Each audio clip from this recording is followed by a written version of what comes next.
Divide y vencerás. Ya desde la antigüedad, esta ha sido la táctica con la cual se han fraguado y caído los grandes imperios. Sin embargo, con el paso de los siglos, las herramientas para dividirnos se han ido perfeccionando cada vez más.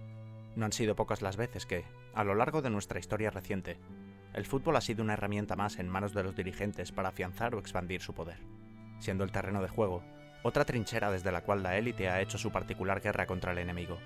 Sin embargo, la historia de hoy viene a dar la vuelta a ese macabro paradigma, ya que en ocasiones uno de nosotros, un simple mortal, decide desafiar a los poderosos sin más herramientas que la razón, sus palabras y un balón en sus pies, recordándonos convenientemente que el fútbol salió del pueblo, y es al pueblo a quien debe servir. Bienvenidos a otro episodio más de Historia desde el banquillo. El 11 de marzo de 1978 nace en Abiyán, Costa de Marfil, el protagonista de nuestra historia, Didier Drogba. Siendo el primogénito de sus padres, estos toman la difícil decisión de enviarlo, con tan solo 5 años, a vivir a Francia junto a su tío. Sin embargo, esta separación tan temprana de su país, su barrio y su familia sería un gran peso sobre sus hombros, ya que Didier siempre ha sentido un fuerte vínculo hacia su país de origen, y es que ese respeto y aprecio hacia su tierra natal hace años que es recíproco, ya que no hay un solo marfileño que no reconozca la importancia de Drogba para el país, tanto fuera como dentro del campo. Su infancia estuvo marcada por las constantes idas y venidas entre Costa de Marfil y Francia, hasta que en 1991 la familia Drogba se reúne definitivamente en el país galo. Ese mismo año, el joven Didier comienza su aventura con el balón en un club amateur de las afueras de París, el Levallois. Pese a que la vida de los Drogba, al fin reunidos en su totalidad, transcurría con una relativa tranquilidad en Francia, la situación política en Costa de Marfil comenzó a deteriorarse rápidamente. Félix Houphouët-Boigny, quien fuera presidente del país africano desde su independencia de la metrópolis francesa en 1960, falleció en 1993. Su habilidad política supo aplacar las tensiones de un país que representa un auténtico rompecabezas en el plano étnico, ya que en su interior podemos encontrar a unos 60 grupos étnicos distintos, y en el que la división regional es incontestable. Ya que por un lado, tenemos el norte del país, mayoritariamente musulmán y con un subdesarrollo económico notable. Por el otro lado, tenemos un sur relativamente próspero y principalmente católico. En definitiva, el país era una bomba de relojería, lista para estallar a la menor sacudida. El encargado de agitar el avispero no sería otro que el sucesor de Houphouët-Boigny, Henri Konan Bédier, el cual, al frente de su partido, el PDCI, decide ilegalizar a la oposición basándose en la doctrina de la Igualité, según la cual únicamente eran considerados marfileños de pleno derecho los miembros de ciertas etnias, por lo cual la participación en política estaba vetada de facto para una importante parte del país, más específicamente para la parte norte. Y es que en el afán por revalidar el poder por parte de Bédier, este incluye poco antes de las elecciones de 1995 una reforma constitucional, la cual establece que tan solo pueden presentarse a estas elecciones aquellos marfileños hijos de padre y madre marfileña. Esto evitó que el líder de la oposición, Alassane Ouattara, pudiese participar en los comicios bajo el pretexto del origen burkinés de su padre. Este hecho agudizó el malestar del norte del país respecto a las instituciones políticas, las cuales les habían despojado de la ciudadanía, tratándolos como extranjeros en su propio país. Mientras en Costa de Marfil, Bédier plantaba la semilla de la guerra, en Francia, Didier Drogba se mudaría a Le Mans, compaginando sus estudios universitarios con el fútbol, llegando a firmar su primer contrato profesional con un equipo de la segunda división francesa, el Le Mans FC. Durante su militancia en este club, la situación política de su país de origen vuelve a deteriorarse aún más, ya que el día de Navidad de 1999, Robert Way, un militar que se había distanciado notablemente del presidente Bédier, ejecuta un golpe de Estado, que depone al gobierno y se presenta a las elecciones del año siguiente, las cuales pierde, pero se niega a reconocer el resultado, provocando así una ola de protestas a nivel popular que le obligan a huir del país. Con esta convulsa situación sociopolítica en el país subsahariano, llegamos al año 2002, año en el cual la guerra estalla definitivamente en Costa de Marfil. Sin embargo, para Drogba supuso un año para el recuerdo en su carrera futbolística, ya que pudo jugar por primera vez en la primera división francesa con el Guingamp, anotando 17 goles en 34 partidos y llamando la atención de grandes equipos, firmando al año siguiente con el Olympique de Marsella, en el cual tan solo pasaría una temporada en la cual dejaría una huella imborrable en el estadio Velodrome, anotando 30 goles en todas las competiciones y guiando a su equipo a la final de la UEFA Europa League. Paralelamente, decide representar a la selección nacional de Costa de Marfil y debuta con esta el mismo año que estallaba la guerra. Nadie podía anticipar en aquel momento la enorme influencia que tendría Didier Drogba en el conflicto. En el año 2004, cuando se cumplían 2 años del inicio de la guerra, Didier ficha por el equipo en el cual se convertiría en leyenda, el Chelsea FC. Y es que somos muchos los aficionados a este bello deporte, los cuales, cuando pensamos en Drogba, lo recordamos inevitablemente vestido de azul.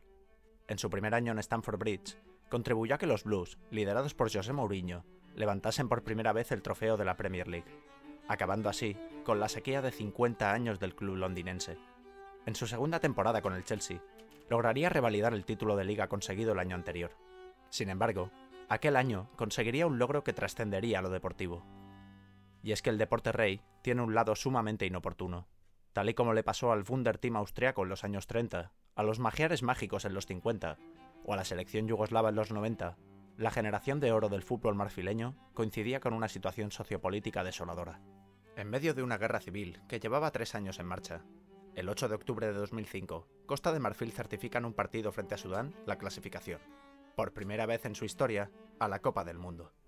Tanto el vestuario marfileño como las calles de ciudades y pueblos del país se convirtieron en una fiesta, representando una inesperada tregua para unos ciudadanos que vivían inmersos en la guerra desde hacía 3 años. Sin embargo, para Drogba, la presencia de la televisión nacional en el vestuario representaba una oportunidad para ir un paso más allá. Ese día, Didier decidió ofrecer el siguiente mensaje a todo su pueblo. Marfileños y marfileñas, del norte, del sur, del centro y del oeste, hoy hemos demostrado que todos los marfileños podemos convivir y jugar juntos con un mismo objetivo, el de clasificarnos al Mundial. Os prometimos que esta celebración uniría al pueblo. Hoy, os pedimos de rodillas, perdonad, perdonad, perdonad. Un país africano con tantas riquezas no puede permitirse una guerra como esta. Por favor, deponed las armas. Organizad unas elecciones y todo irá mejor. Queremos divertirnos. Dejad de disparar. Y es que si había una institución en todo el país que tenía la suficiente legitimidad moral entre el pueblo para lanzar este mensaje, esa era la selección nacional. Lejos de contribuir a la retórica etnicista de la clase política marfileña que había arrastrado el país a una vorágine de muerte, la selección fue uno de los pocos espacios en los cuales se encontraban representados todos los grandes grupos étnicos del país, jugando un papel importante en el proceso de reconciliación nacional, y acabaría convirtiéndose en un símbolo de paz, capitaneado, como no podía ser de otra forma, por Didier Drogba. Y es que este firme posicionamiento de la selección, tras su histórica clasificación al Mundial, ayudó a crear un ambiente propicio para un alto al fuego temporal. Ese año sería un auténtico punto de inflexión en la carrera de Drogba. Pese a que los Blues no logran ganar la que hubiese sido su tercera Premier League consecutiva, el delantero marfileño anotó 33 goles en todas las competiciones, contribuyendo al doblete de Copa de la Liga y FA Cup conseguido por el equipo londinense aquella temporada, marcando a Drogba en la final de ambos torneos.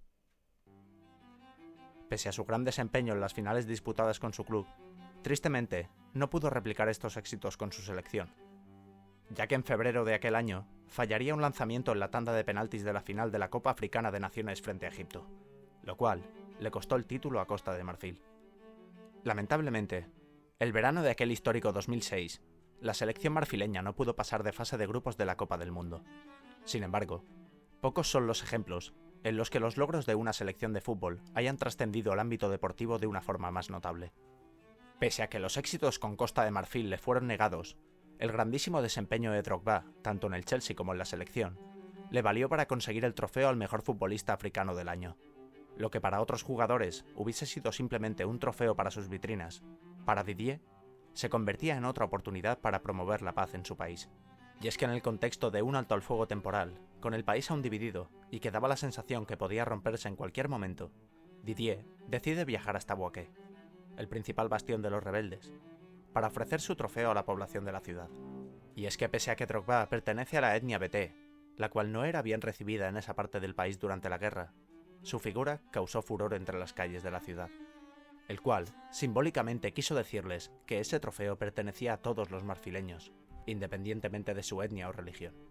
Parecía como si los años de agravios políticos a la población del norte, debidos a las nefastas políticas de la Ivoirité, hubiesen sido borradas de un plumazo por la valentía de Didier Drogba. Sin embargo, este mago de la paz aún tenía otro truco por sacar de su chistera. Y es que en su visita a Boaké, se comprometió a hacer todo lo posible para que el siguiente partido de la Selección Nacional de Costa de Marfil, en su camino a clasificarse al Mundial de Sudáfrica 2010, se celebrase allí, en lugar de en Abiyán, la localización habitual, lo cual fue recibido con un exacerbado entusiasmo por una gran parte de la población de la ciudad.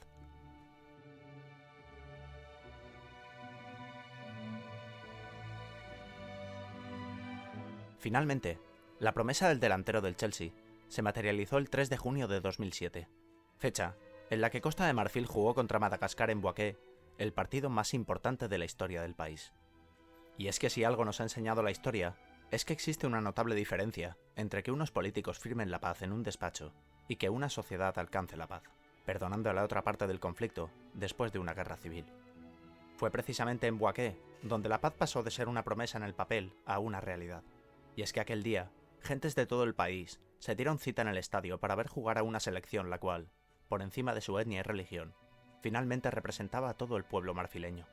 Y fue precisamente Didier Drogba quien lideró a su selección en una misión que trascendía al ganar un mero partido de fútbol, sino que consistía en construir un puente entre Boaké y Abiyán, entre cristianos y musulmanes y entre el norte y el sur tras 5 largos años de guerra. Y es que el furor que causaba Drogba se debía a que sus palabras eran lo que una gran parte del pueblo, cansado de la guerra, no encontraba en sus políticos. Pese a pertenecer a la etnia BT, Drogba rompe con la lógica etnicista del conflicto con sus acciones y su posicionamiento. En el plano deportivo, los marfileños arrollaron a Madagascar con un contundente 5-0. El estadio se convertía en una fiesta, en la cual tanto rebeldes como fuerzas gubernamentales tenían cabida celebrando los goles de su selección, entre los cuales, como no podía ser de otra forma, el segundo gol de la noche corrió a cargo de nuestro querido Didier Drogba. Los periódicos del día siguiente titulaban 5 goles para acabar con 5 años de guerra. Y, poco a poco, los marfileños empezaron a trabajar unidos para reconstruir su país tras la traumática experiencia de la guerra. Tras contribuir a que finalizaran las hostilidades en Costa de Marfil, Drogba siguió cosechando éxitos con el balón en sus pies y comprometido con la paz de su país, formando parte de una comisión de reconciliación desde el año 2011. Tras su efímero paso por la Liga China, recaló en el Galatasaray, volvió al Chelsea y finalmente puso rumbo a la MLS para retirarse en el Phoenix Rising, forjando una carrera deportiva la cual difícilmente podremos olvidar.